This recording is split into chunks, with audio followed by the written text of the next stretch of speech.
그 스킵 버튼이라는 게 생긴 이후로 분명히 첫 번째 1화 정도나 타이틀 시퀀스를 보지 나머지 2화, 3화부터는 다 스킵을 누를 건데 사람들이 타이틀이 이제 노출되는 것에 대한 이제 효용성이 많이 떨어진 부분이 분명히 있을 거고 그렇다면 전반적으로 타이틀 시퀀스 업계 자체가 그런 움직임을 봤을 때는 애플같이 좀 제너러스하게 이렇게 계속 많이 투자를 해주는 곳이 있을 수는 있겠지만 전반적으로 봤을 때는 옛날보다는 좀 작아질 거라고 생각을 하시나요? 네, 사실 되게 중요한 부분을 말씀해 네, 주셨는데요. 네, 넷플릭스가 스킵 더 인트로 버튼을 음, 정확히 몇 년도에 나왔는지 모르겠지만 제 생각에는 한 18년, 19년 그 정도 음, 나온 것 같은데 음, 그게 나온 후부터 사실 타이틀 시퀀스가 이제 하락세를 타기 시작한 거는 음, 그거는 저희가 음, 확실하다고 보고 음, 있습니다.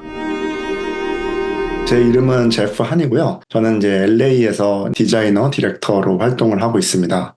작업은 한 2011년부터 프리랜서로 한 3년 정도 작업을 하다가 한 2014년에 LA에 있는 엘라스틱이라는 모션 그래픽 스튜디오에서 이제 디자이너로 시작을 했습니다. 그래서 그 스튜디오에서 한 10년 정도 일을 했었고, 작년부터는 이제 애플에서 이제 아트 디렉터로 이제 작업을 하고 있습니다. 엘라스틱에서 일할 때는 이제 디자이너로 일을 하다가 이제 아트 디렉터, 크리에이티브 디렉터까지 작업을 하면서 할리우드에 있는 수많은 타이틀 시퀀스, 피치를 이제 제가 작업을 했었습니다. 타이틀 시퀀스라는 것 자체도 약간 생소하신 분들도 있을 수 있거든요. 특히 아, 한국 쪽에서는. 음. 타이틀 시퀀스가 무엇인지만 간단하게 얘기하고 디렉터는 어떤 걸 디렉팅하는 것인지 그 부분도 간단하게 설명해 주실 수 있으면 되게 좋을 것 같습니다. 네네. 타이틀 시퀀스란 거는 이제 영화나 드라마가 이제 시작하기 전에 1분 30초? 아니, 사실 요즘에는 좀 줄여들어서 30초에서 10초까지도 줄어든 경우가 많은데 드라마의 이제 무드를 잡아주는 영상이라고 보시면 될 것 같아요. 그리고 그 드라마에 보통 띵송이라고 1분 정도 메인 타이틀 노래가 있는데 그 노래가 나오면서 그 드라마의 톤을 잡아주는 1분짜리 영상이라고 보시면 되겠습니다. 그 1분에는 이제 executive producer 이름이나 배우 이름이나 영화 감독, 라이터 이름들이 이렇게 나오면서 그 영화의 톤을 잡아주는 것이라고 생각하시면 될 것 같습니다. 사실 엘라스틱이 유명하게 된 계기는 한 2011년인가 게임 오브 스론 타이틀 시퀀스를 하면서 이제 엘라스틱이라는 스튜디오가 이렇게 빵 터졌거든요. 음, 그래서 이제 게임 오브 스론을 시작으로 해서 그 다음에 이제 트루 디텍티브로 또 에미상을 받았었고 그 다음에는 이제 뭐 웨스트월드, 더 크라운 그 패트릭 클레어 감독님이 엘라스틱으로 오시면서 이제 수많은 음. 이제 미국 그 넷플릭스 드라마의 이제 메인 타이틀을 많이 작업을 했습니다. HBO도 같이 작업 많이 했었고. 음. 네네. 영화나 드라마 자체를 이제 피칭하는 것보다는 그런 타이틀 시퀀스는 하나의 작품 주기가 좀 짧기도 하고 1년에 더 다수의 작품을 참여하거나 피칭을 해야 되는 그런 순간들이 있을 것 같은데 그렇다면은 그 중에서 가장 커리어상 뭐 좋았던 아니면 안 좋았던 좀 기억에 남는 그런 피칭 순간이 있다면 어떤 순간이 있었을까요? 사실 제가 10년 동안 엘라스틱에서 일하면서 피치를 정말 많이 했어요. 저희는 그 프로젝트 자체가 뭐 한 두 달에서 세 달 정도 되기 때문에 1년에 많으면은 뭐 10개에서 15번 정도 피치를 한다고 저는 생각을 하고 있거든요. 그래서 제가 가장 기억에 남는 거는 2018년 정도? 그때 한 앤트맨과 와스프라는 그 앤트맨 2 영화를 이제 마블에 가서 피치를 한 적이 있습니다. 근데 그때는 이제 제가 아트 디렉터였고, 저희 회사 이제 크리에이티브 디렉터인 이제 앤디 홀이라는 크리에이티브 디렉터님과 같이 이제 그때는 이제 코로나 전이라 가지고 직접 스튜디오에 가서 피치를 하는 경우가 많았었거든요. 그래서 이제 버뱅크까지 운전을 해가지고 시작할 때는 이제 마블 영화 이제 안에 이제 영화관이 있는데 그 영화관에서 이제 피치하는 팀들이 이렇게 다 모였어요. 그래서 그때 이제 세 팀이 모였었는데 저희 팀이 엘라스틱에서 갔었고 그리고 이제 시카고에서 비행기 타고 날아오신 이제 사프로스키라는 메인 타이틀을 하는 회사가 있는데 그 회사도 왔었고 그리고 또 런던에서 그리고 테리토리 스튜디오라는 또 메인 타이틀을 하는 회사가 있는데 그 회사까지 와서 세 팀이 같이 이제 VFX가 안 끝난 영화를 보면서 이제 피치를 시작을 했습니다. 사실 뭐 피치를 할 때 보통 드라마나 영화 같은 경우는 이렇게 첫 회만 이렇게 온라인상으로 보내줘가지고 그걸 보면서 피치 작업을 준비하는 경우가 많은데 마블 같은 경우에는 그 보안이 이제 강하다 보니까 이제 직접 봐가지고 이제 세 팀이 모여서 분위기가 아주 그냥 팽팽했죠. 왜냐면 그 당시에는 이제 마블이 엄청난 인기를 끌고 있었기 때문에 음, 마블 같은 경우는 그 타이틀하는 회사들한테는 거의 드림잡이라고 볼 수 있었거든요. 그래서 그 세 팀이 이제 VFX 안 끝나는 영화를 같이 보고 이제 회사에 돌아와서 이제 팀을 꾸려가지고 이제 저 같은 경우는 제가 아트 디렉터로 있었고 그냥 세 명이 디자이너와 컨셉을 이렇게 짰습니다. 근데 마블 영화 같은 경우는 타이틀 시퀀스가 영화가 끝나고 나와요. 음. 그래서 그거는 이제 타이틀 온 엔드라고 부르는데, 네. 그렇기 때문에 이제 영화가 나오는 이제 씬들을 이용을 해서 컨셉을 잡을 수가 있습니다. 보통은 이제 씬들이 나오는 걸 이렇게 메인 타이틀에 사실 보여주진 않거든요. 영화 전에 나올 경우에는. 근데 이럴 경우에는 이제 뒤에 나오기 때문에 영화에 나오는 씬들을 이제 그 크고 작아지는 컨셉을 이용해서 미니어처 컨셉을 잡고 제가 직접 이제 스타일 프레임을 잡으면서 작업을 했었습니다. 그래서 저희 팀 같은 경우에는 이제 한 세 가지 정도 다른 컨셉을 준비를 해서 한 2주 후에 이제 다시 버뱅크로 운전에 가가지고 조그만 방에 이제 되게 어두운 방이었는데 영화 감독이었던 페이턴 리드랑 그 타이틀 시퀀스에 다 이름이 올라오는 EP들이 다 앉아 있었어요. 그래서 네. 거기에 이제 들어가서 이렇게 한 팀씩 이렇게 들어가가지고 앤디 홀이 좀 멋있게 프레젠테이션 하셨는데 다행히 이제 제가 잡았던 미니어처 컨셉이 나왔을 때 다들 이렇게 빵 터졌어요. 그래서 감독님도 막 웃으시고 EP님도 막 이렇게 크게 웃으셔가지고 이거 뭔가 됐다라는 생각이 그때 들었던 것 같습니다. 그래서 그때 피치를 성공적으로 잘 마치고 엘리베이터 내려오는데 그때 CG 슈퍼바이저가 이렇게 같이 따라 나왔어요. 그래서 그때 네. CG 수습이 이제 너네가 된 것 같으니까 이제 버젯만 잘 맞춰라 이제 이런 식으로 얘기를 해줘가지고 이제 그때 이제 피치를 이겼구나 그런 했던 경험이 있는데 이제 그게 가장 인상 깊었던 것 같습니다. 물론 직접 작업하는 거는 이제 피치랑 다른 얘기지만 밤새면서 몇 달간 작업을 하긴 했습니다. 그럼 뭐 약간 광고 회사들이 서로 경쟁 피치하면서 경쟁하는 구도와 꽤 비슷한 것 같은데 이제 영화 쪽에서 이제 자기가 이제 쓴 스토리나 연기에다가 투자를 해달라고 하는 피치와는 성격이 되게 다른 것 같아요. 그렇다면은 광고나 아니면 이런 타이틀 시퀀스 이런 쪽에 아니면 시네매틱도 포함이 되겠죠. 어쨌든 다 클라이언트들을 위한 피치니까. 그러면은 그런 쪽의 피칭을 할 때 주의해야 되는 부분들 좀 어떤 거라고 생각을 하시나요? 저희가 이제 디자이너이다 보니까 너무 비주얼에만 이제 신경을 쓰는 경우가 많아요. 사실 클라이언트 쪽에서는 비주얼은 이제 거의 무조건 줘야 되는 이제 기본적인 거에 속하고 클라이언트는 어떤 스토리를 어떤 컨셉을 갖고 오냐가 가장 중요하거든요. 저희가 뭐 2주, 1주밖에 피치를 준비할 시간이 없다 보니까 멋있게 만들자 이거에 준비하는 경우가 많은데 다른 경쟁자가 어떤 다른 아이디어를 갖고 오냐 이게 가장 중요한 것 같습니다. 아까도 2주 동안 세 가지를 준비한다고 했을 때 일반적으로 어느 정도 비주얼을 준비해가나요? 그냥 약간 스타일 프레임 정도를 이제 몇 장 가져가고 이제 말로 버벌리 스토리텔링을 이렇게 이어가는 그런 형태인가요, 보통은? 보통은 이제 그 직접 손으로 그리시는 이제 스토리보드 아티스트와 작업을 할 때가 많습니다. 그래서 스토리보드 아티스트와 스토리는 이제 어느 정도 그 러프하게라도 값을 잡아서 뭐 한 30초짜리면 뭐 2장 정도 그려가지고 가고요. 그 다음에 이제 이 스토리보드를 받쳐주는 스타일 프레임을 많으면 뭐 8장까지도 가져가지만 보통 기본적으로 한 2-3장 정도는 가져가서 이제 이 스토리로 그려진 스케치가 어떻게 나올 거라는 거를 보여주는 식으로 한 컨셉마다 그런 식으로 보여주고 있습니다. 3가지나 뭐 4가지 이렇게 가져갈 경우는 내부적으로 좀 미는 컨셉이 있어서 그거를 조금 더 신경 써서 하고 나머지를 조금 덜 힘을 준다고 하는데 그것도 사실인가요? 네, 맞습니다. 네네. 당연히 이제 1-2주 동안 이제 2-3 컨셉을 다 완벽하게 끝내면 당연히 이상적으로 좋지만 사실 뭐 아티스트 실력도 다 다르기도 하고 쉽지 않잖아요. 그래서 이제 가장 미는 컨셉을 당연히 첫 번째 걸로 둬서 이제 그거에 이제 뭐 한 70%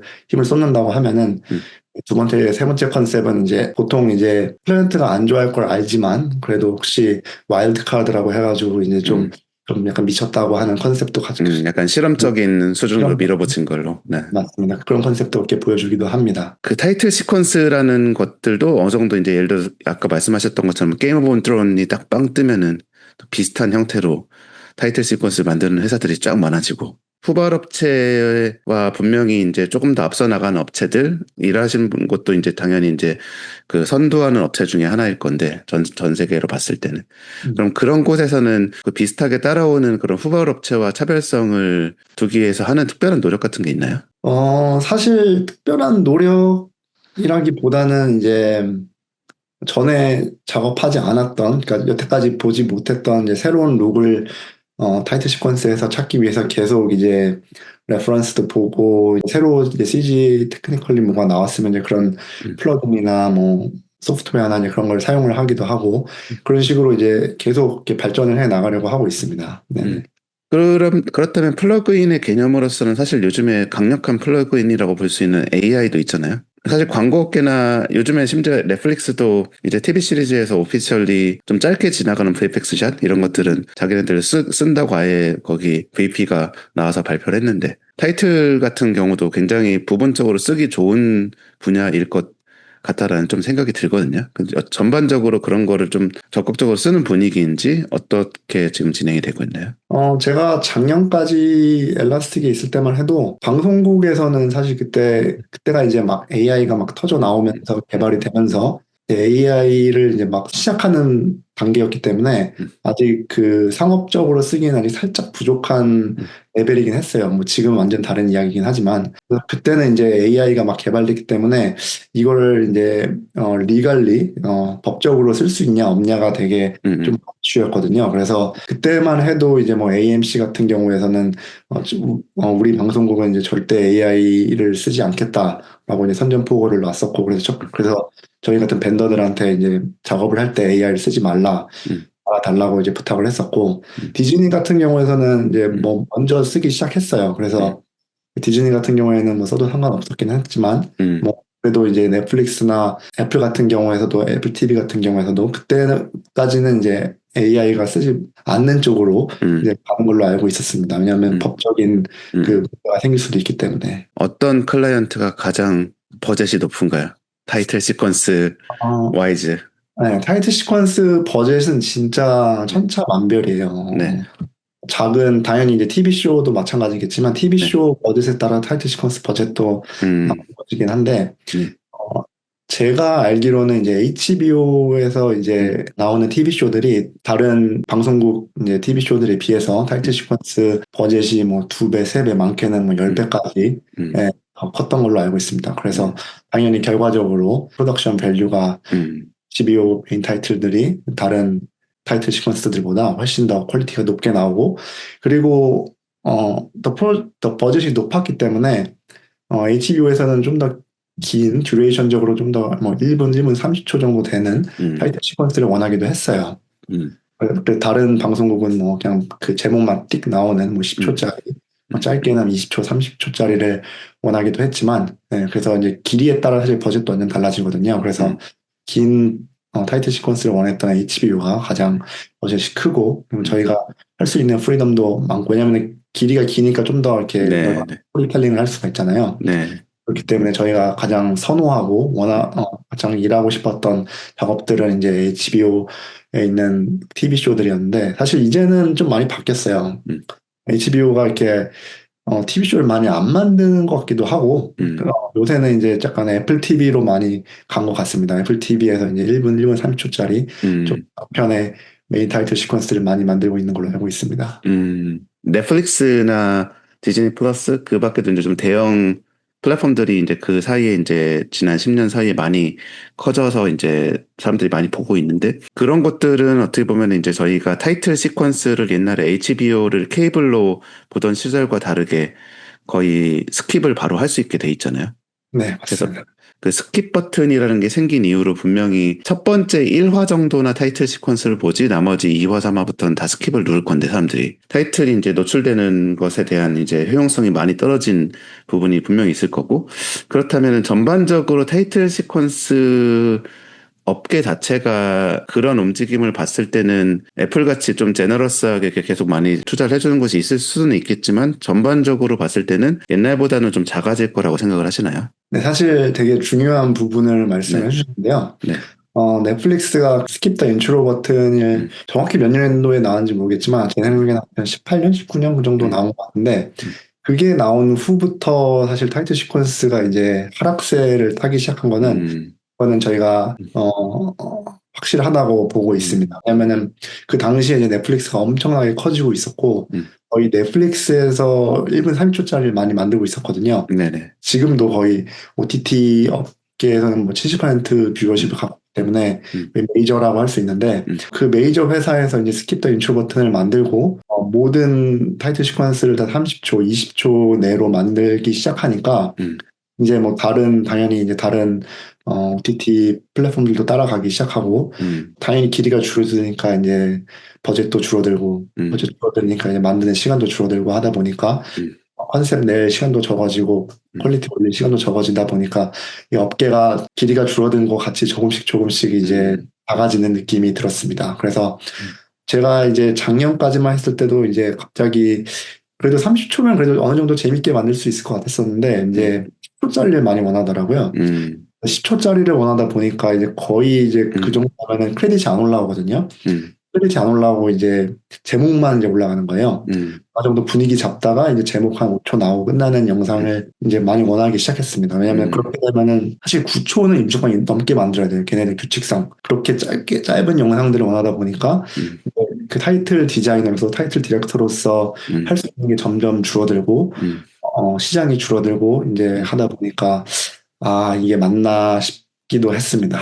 그렇군요. 그런 부분에서는 네, 좀 아쉬운 부분이 확실히 있긴 하네요. 굉장히 옛날 영화긴 하지만 데이비드 핀처 감독의 세븐, 이미지를 벌스에서 만들었던 그 타이틀 시퀀스 이런 거부터 시작해가지고 타이틀 시퀀스를 되게 감명 깊게 본 게 많았었는데 그 당시는 훨씬 더 약간 실험적으로 접근했었던 그런 것도 가능했었던 시절 같기도 하고 이게 아무래도 플랫폼이라는 것 자체가 좀 변하고 거기에 이제 그 버튼 하나라는 게 진짜 업계 하나의 규모를 좀 좌지우지할 수 있는 그런 시절이 좀 된 것 같아서 좀 씁쓸한 생각도 들기도 하네요. 사실 많은 타이틀 디자이너를 시작하시는 분들이 네. 세븐을 보면서 시작을 했을 거라고 생각을 하거든요. 근데 네. 이제 그런 황금기가 있었고 또 OTT에 또 메인 타이틀의 황금기가 있었는데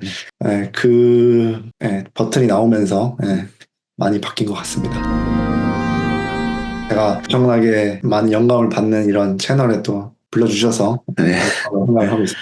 아닙니다. 다음번에는 뭐 조금 더 타이틀 시퀀스 예를 들어서 저희가 스페셜로 한번 해서 그쪽 분야에서도 또 LA에서 열심히 활동해 오셨던 분들이 많잖아요. 그 네. 제프님, 뭐 그류님 뭐 등등 해가지고 그래서 한번 태우님도 있고 그래서 다음에 한번 같이 또 모시고 이야기를 들어볼 수 있으면 더 좋을 것 같습니다.